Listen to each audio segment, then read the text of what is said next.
Sailboards skimmed between the racers and the ferry boats, a kaleidoscope of dorsal fins dodging back and forth across the wind. A tendril of fog extended under the bridge, tentatively testing the resolve of the warm afternoon.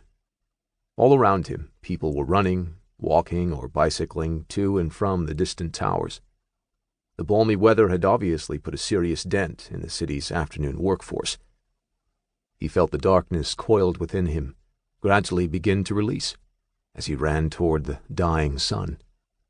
He recognized runners and walkers he literally only knew in passing. Most runners, he had noticed, acknowledged only other runners, and walkers other walkers. Seldom did cross-breed socialization occur. Their dogs were more egalitarian. A running magazine pundit had once opined that this stretch of beach had more beautiful women per mile than anywhere except Malibu. Today, Matt could almost believe it. Running through the pain of 3 exercise-free weeks of trial, he gradually became anesthetized by his surging endorphins. Near the end of his run, he saw his favorite fantasy approaching. He'd first noticed her a few months ago. She usually wore shapeless winter sweats. At first, he almost didn't recognize her in the colorful lycra. A large-brimmed running hat pulled low over sunglasses couldn't quite conceal her prominent cheekbones, smooth olive skin, and elegant nose. He smiled at her as she passed, but for naught. She acknowledged no one as she ran, at least, never him. Well, given the reality of his life, why should she? He was a divorced father, close to 40, with more gray hair than he would like. He hadn't been in a serious relationship since his marriage.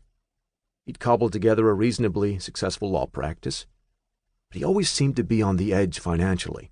Now that he had lost this case, he was going to be well over that edge. Matt collapsed on the grass.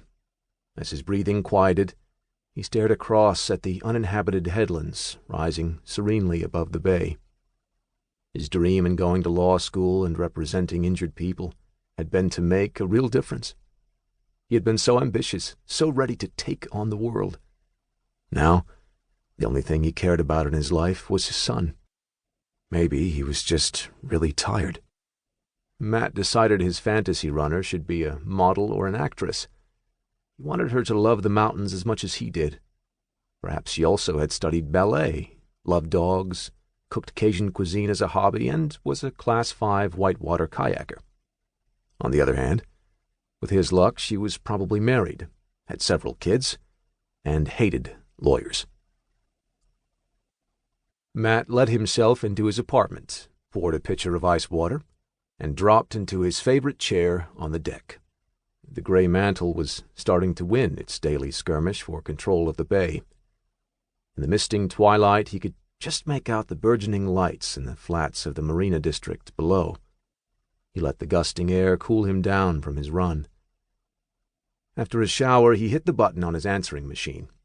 Most of the calls were predictable. A few friends checking up on him, a call from Lena, a woman he had been seeing, and the standard 4 calls from his ex-wife Susan, worrying about money and their son Grant's schedule. There was also a message from Emily. "Hi, Matthew. That verdict was bull. I think it was that squinty-eyed accountant they picked as foreman, a ringer. I know you're thinking about running away. Don't, or our house of cards will tumble for sure. We knew it was tough. You did everything you could, and then some." The air pent up in his chest escaped slowly as he listened. "Don't forget to call Fred Stoddall. He called a bunch during the trial and said he was anxious to talk to you about a dynamite new case. I left you a note about it, but I know you never read those. He was being sort of mysterious about it. Said his home number's listed in Marin County. Well, see you in the morning." Matt stared at the floor for a moment as the machine recycled. He wanted today to be over. But he should call the man and at least accomplish something positive. Stoddall answered on the first ring. "Matt, how the hell are you? Oh, damn sorry, by the way. I heard your case didn't go so well." Matt never failed to be surprised at the efficiency of the trial lawyer gossip network. About as